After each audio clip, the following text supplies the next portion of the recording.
आज हम लोग आपकी कक्षा 10 की बोर्ड की परीक्षा में हिंदी विषय में कवियों के जीवन परिचय पर आधारित पूछे जाने वाले प्रश्नों के बारे में विस्तार से जानेंगे। हम लोग जानेंगे कि कवियों के जीवन परिचय पर आधारित प्रश्न किस तरह से पूछे जाते हैं, इनका उत्तर आपको कितने शब्दों में लिखना होता है, इस पर कितने अंक निर्धारित होते हैं और इसके उत्तर को कैसे आप आसानी से तैयार करके लिख सकते हैं। वैसे तो देखिए, हम लोगों ने इसके पहले जब सूरदास जी का जीवन परिचय सीखा था तो वहाँ पर ये सारी बातें हम लोगों ने जानी थी, लेकिन मेरा मानना है कि कोई भी अच्छी पाठ्य सामग्री जितनी बार आपकी आंखों के सामने से गुजरे उतनी बार आप उसके बारे में विस्तार से जानिए। तो चलिए एक बार फिर से हम लोग शुरू से शुरू करते हैं। तो सबसे पहले हम लोग यही जान लेते हैं कि आखिर कवियों के जीवन परिचय पर आधारित प्रश्न किस तरह से पूछे जाते हैं। तो देखिए, कवियों के जीवन परिचय पर जो आधारित प्रश्न हैं वो इसी तरह से पूछे जाते हैं। आप भी मेरे साथ पढ़ लीजिए। निम्नलिखित कवियों में से किसी एक कवि का जीवन परिचय दीजिए तथा उनकी किसी एक रचना का नाम लिखिए। आप इसको जरा सा मेरे शब्दों में समझ लीजिए।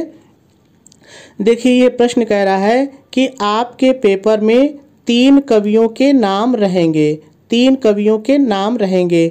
इन 3 में से किसी एक कवि का आपको जीवन परिचय लिखना पड़ेगा और उसके बाद इसी कवि की किसी एक रचना का नाम यानी किसी एक किताब का नाम भी आपको लिखना पड़ेगा। ठीक है, ये तो पहली बात रही। अब दूसरी बात करते हैं कि इस प्रश्न पर कितने नंबर आपको मिलने होते हैं। तो देखिए, जीवन परिचय पर आधारित जो प्रश्न होता है इस पर कुल मिलाकर के 5 अंक निर्धारित होता है। ठीक है, इस पर 5 अंक मिलते हैं। लेकिन देखिए, 3 और +2 इसका क्या मतलब होता है जरा सा समझिए। देखिए, ये स्टेप मार्किंग को व्यक्त करते हैं, यानी जब आप किसी कवि का जीवन परिचय लिखेंगे, पहला स्टेप पूरा करेंगे तो आपको 3 नंबर मिलेगा। ठीक है, उसके बाद जब आप उसकी किसी एक रचना का नाम लिखेंगे यानी दूसरा स्टेप पूरा करेंगे तो आपको 2 नंबर मिलेगा और इस तरह से कुल मिलाकर के आपको 5 नंबर मिलने होते हैं। ठीक है, चलिए अब तीसरी बात देखते हैं। यदि बात करें कि इसका उत्तर आपको कितने शब्दों में लिखना होता है तो देखिए, इसके उत्तर के लिए 80 शब्द निर्धारित हैं, लेकिन वास्तव में जब आप किसी का जीवन परिचय लिखते हैं तो वो 100 शब्द या थोड़ा इसके ऊपर ही हो जाता है। तो इससे कोई दिक्कत नहीं है। यदि आपको लगता है कि 100 शब्द या इससे थोड़ा अधिक लिखने पर आपका जीवन परिचय ज़्यादा आकर्षक है, ज़्यादा अच्छा है तो लिख दीजिए, लेकिन ध्यान आपको टाइम मैनेजमेंट का देना है। कहीं ऐसा ना हो कि एक ही प्रश्न को आप दुनिया भर का लिख रहे हैं और उसके चक्कर में दूसरा छूट जाए, तो बस ये नहीं होना चाहिए। बाकी यदि आप थोड़ा बहुत बढ़ा के लिख देते हैं ना तो उससे कोई दिक्कत नहीं है। ठीक है, अब सबसे महत्वपूर्ण बात है कि हम किसी के जीवन परिचय को कैसे आसानी से तैयार करेंगे। तो चलिए देखते हैं। देखिए, एक चीज़ आप जान लीजिए कि ऐसा कोई चमत्कार नहीं है जो कि बिना पढ़े आपको चीज़ें आ जाएं। आपको मेहनत तो करनी पड़ेगी। ठीक है, बस थोड़ा सा इतना है कि आप थोड़ा सा समझ के मेहनत करेंगे तो चीज़ें जल्दी तैयार हो जाएंगी। ठीक है, तो आप ये मत सोचिए कि कोई शॉर्टकट रास्ता है या किसी के पास कोई जादुई छड़ी है और आपको जादू से सिखा देगा। ऐसा जीवन में कभी नहीं होता है। ठीक है, तो देखिए, यहाँ पर मैंने तुलसीदास जी का संक्षिप्त जीवन परिचय लिखा है। इसका क्या मतलब है आप जरा सा समझिए। देखिए, यहाँ पर तुलसीदास जी के जन्म से संबंधित डेटा दिया हुआ है। ठीक है, और जीवन परिचय में किसी का भी जीवन परिचय हो उसमें यही बातें आपको लिखनी होती हैं और इसको कोई बदल नहीं सकता है। और ये सारी चीज़ें जब तक आपके जीवन परिचय में नहीं आएंगी आपका जीवन परिचय सही नहीं होगा। ठीक है, तो सारे लोग यही चीज़ लिखते हैं। अब आपके मन में एक सवाल आ रहा होगा कि जब सारे लोग यही लिखते हैं तो लोगों को नंबर कम या ज़्यादा क्यों मिल जाता है। तो देखिए, इसके लिए कई कारण हैं। चलिए कुछ कारण को हम लोग देखते हैं।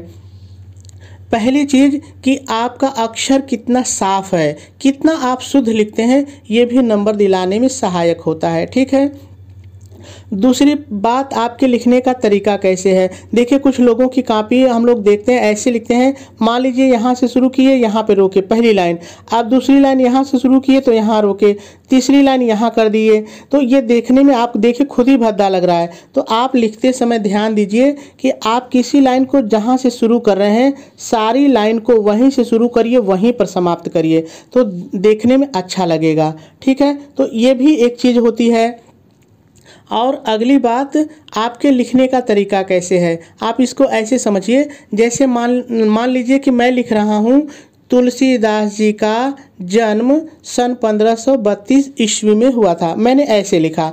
अब आप लिख रहे हैं भारतीय संस्कृति के उन्नायक महाकवि तुलसीदास जी का जन्म सन 1532 ईस्वी में हुआ था।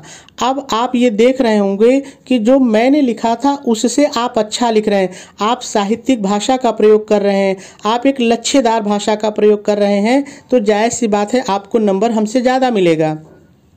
तो यही चीज़ होती है, कुछ लोग लिखने की चमत्कारी दिखाते हैं, शब्दों के चयन पर ध्यान देते हैं तो उनके नंबर ज़्यादा हो जाते हैं। बाकी डेटा सबका यही रहता है, ये कोई भी अलग अलग नहीं लिखता है। ठीक है, अब बात करते हैं कि यदि ये डेटा आपको याद हो तो कैसे आप जीवन परिचय बना लेंगे। ठीक है, तो आप ध्यान से सुनिए। आप तुलसीदास जी का जीवन परिचय हेडिंग डालेंगे और डैश डाल करके लिखेंगे भारतीय संस्कृत के उन्नायक महाकवि तुलसीदास जी का जन्म सन 1532 ईस्वी में हुआ था। अब देखिए यहाँ पर थोड़ा सा ये चीज़ क्या है समझ लीजिए। देखिए यहाँ पर उनका जो जन्म है ना वो हमने ईस्वी में व्यक्त किया है और यहाँ पर विक्रम संवत दिया हुआ है, तो दोनों का मान बराबर है। ठीक है, केवल ये यूनिट अलग अलग दिखाई पड़ रही है। यानी कहने का मेरे मतलब ये है कि चाहे आप 1 किलोमीटर कह दीजिए चाहे 1000 मीटर कहिए, बात बराबर है। तो अक्सर मैंने देखा है कि जब आप सन को याद करते हैं ईस्वी में तो ये विक्रम संवत आपको परेशान करता है, नहीं याद होता है, आप कंफ्यूज रहते हैं। तो मत याद करिए, एक ही याद कर लीजिए ना, इसी वाला ही याद कर लीजिए, आपका काम हो जाएगा, कोई दिक्कत नहीं है। तो चलिए फिर से शुरू करते हैं। आप लिखेंगे भारतीय संस्कृत के उन्नायक महाकवि तुलसीदास जी का जन्म सन 1532 ईस्वी में हुआ था। इनके पिता का नाम आत्माराम दुबे तथा माता का नाम हुलसी था। इनके जन्म स्थान के बारे में विद्वानों में मतभेद है, जहां पर अधिकतर विद्वान इनका जन्म स्थान उत्तर प्रदेश के बांदा जिले के राजापुर गांव को मानते हैं। वहीं पर कुछ विद्वानों का मानना है कि इनका जन्म स्थान उत्तर प्रदेश के एटा में हुआ था। अब आपको थोड़ा सा, आप पढ़े रहेंगे जीवन परिचय तो आपको याद रहेगा। आप आगे लिखेंगे इनका जन्म मूल नक्षत्र में होने के कारण इनके माता पिता ने इन्हें त्याग दिया था।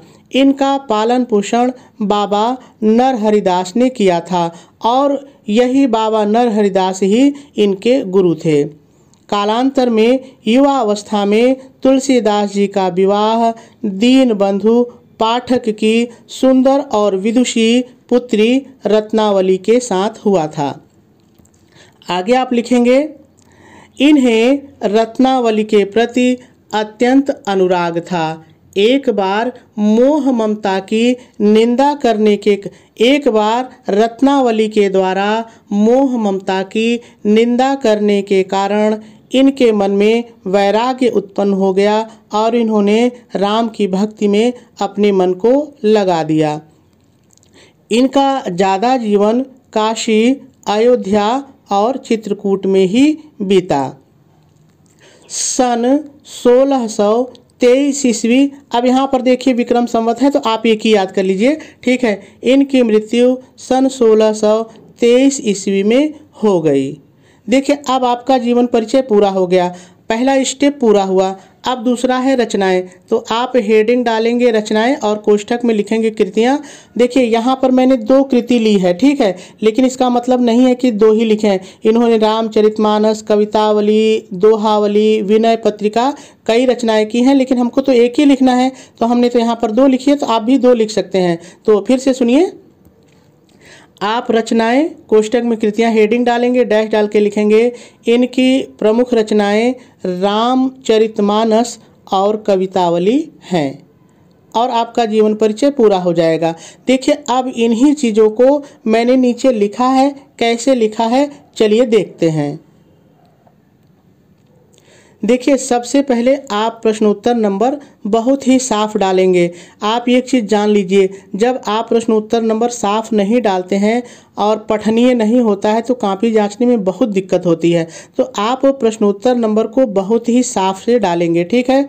प्रश्नोत्तर नंबर डालने के बाद आप जिसका जीवन परिचय डाल रहे हैं ऐसे उसको हेडिंग बना लेंगे और बीच में 2 से 3 लाइन छोड़ देंगे, इसको एकदम इससे सटा नहीं देंगे। और देखिए मैंने कोशिश की है कि मैंने जहाँ से शुरू किया है और जहाँ पर समाप्त किया है इसको बराबर रखने का प्रयास किया है। तो ऐसे ही आप कॉपी में भी प्रयास करेंगे, ठीक है। तो चलिए शुरू करते हैं। जो मैंने बोला था वही मैंने लिखा है। आप हेडिंग बनाएंगे जीवन परिचय और लिखेंगे भारतीय संस्कृति के उन्नायक महाकवि तुलसीदास जी का जन्म सन 1532 ईस्वी में हुआ था। इनके जन्म स्थान के बारे में विद्वानों में। अब यहाँ पर ध्यान देना है कि संक्षिप्त जीवन परिचय में जितने भी डेटा थे ना सबको आप हाईलाइट कर देंगे, यानी काले रंग की पेन से लिख देंगे, ठीक है। ये भी आपको ध्यान रखना है। चलिए आगे देखते हैं। विद्वानों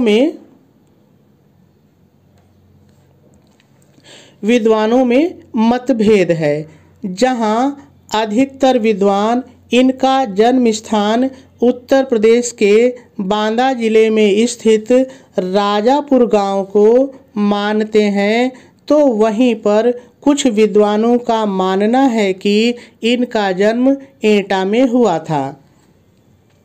इनके जन्म के संबंध में यह दोहा प्रसिद्ध है।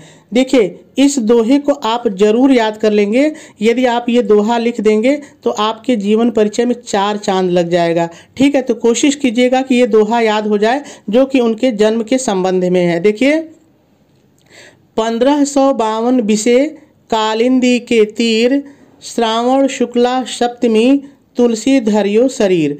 यानी इसका थोड़ा सा अर्थ जल्दी में समझ लीजिए। देखिए ये जो दोहा कह रहा है कि 1552 विक्रम संवत में यमुना नदी के किनारे श्रावण शुक्ला सप्तमी को तुलसीदास जी का जन्म हुआ था, शरीर को धारण किया था, यानी उनका जन्म हुआ था। तो इसको याद आप जरूर कर लीजिएगा, ठीक है। चलिए आगे देखते हैं। आगे आप लिखेंगे तुलसीदास के पिता का नाम आत्माराम दुबे। देखिए मैंने इसको हाईलाइट कर दिया है, आत्माराम दुबे, तथा माता का नाम हुलसी था, ठीक है। जो चीज़ें हाईलाइट हैं आप कर देंगे, मैं बार बार बोलूँगा तो वीडियो लंबी हो जाएगी। ऐसा माना जाता है कि मूल नक्षत्र में जन्म लेने के कारण इनके माता पिता ने इन्हें त्याग दिया था। तब इनका पालन पोषण बाबा नरहरिदास ने किया था, वही इनके गुरु भी थे। तुलसीदास जी का विवाह दीनबंधु पाठक की सुंदर और विदुषी पुत्री रत्नावली के साथ हुआ था। रत्नावली के प्रति इनका अत्यधिक अनुराग था।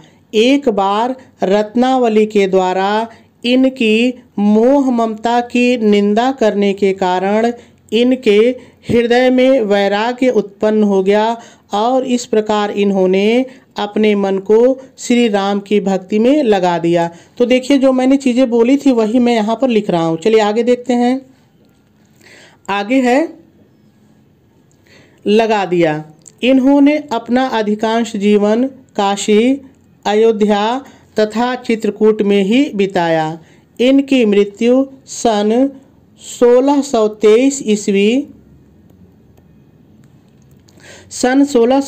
ईस्वी में काशी में असी घाट पर हुई। इनकी मृत्यु के संबंध में निम्नलिखित दोहा प्रसिद्ध है। अब ये दोहा इनके मृत्यु के बारे में है, तो इसको भी कोशिश कीजिए कि आप याद कर लीजिए, बहुत सरल है। आप 2 मिनट अच्छे से याद करेंगे तो याद हो जाएगा। तो क्या दोहा है, चलिए पढ़ते हैं। संवत 1680 80 गंग के तीर, श्रावण शुक्ला सप्तमी, तुलसी तज्यो शरीर। ठीक है, यानी ये जो लाइन है कह रही है कि संवत 1680 में, अब यहाँ पर जो उनके जन्म मृत्यु की डेट है वो विक्रम संवत में है, तो 1680 में 80 ये घाट है। ठीक है, बनारस में एक घाट है 80 घाट गंगा के किनारे, तो 80 घाट गंगा के किनारे श्रावण शुक्ला सप्तमी, इसी तिथि को तुलसीदास जी ने अपने शरीर को त्याग दिया था, यानी उनकी मृत्यु हो गई थी। ठीक है, तो आप इसको याद जरूर कर लीजिएगा, ये चीज़ें बीच में रहेंगी ना तो आपका जीवन परिचय बहुत अच्छा लगेगा। चलिए अब लास्ट है कृतियाँ, तो आप हेडिंग डालेंगे रचनाएं कृतियाँ जैसा कि मैंने बताया था, और आप लिखेंगे इनकी प्रमुख रचनाएं इस प्रकार हैं। पहला लिखेंगे रामचरितमानस और दूसरा लिखेंगे कवितावली। आप चाहें तो केवल एक ही लिख सकते हैं, बस आपको ध्यान देना है कि प्रश्न को पढ़ लीजिएगा कि वहाँ एक कह रहा है कि दो कह रहा है, वैसे एक ही पूछता है। ठीक है, तो इस तरह से तुलसीदास जी का ये जीवन परिचय था। तो मुझे उम्मीद है कि आप इसके माध्यम से अन्य जो कवि हैं या लेखक हैं उनके जीवन परिचय को लिखना सीखेंगे।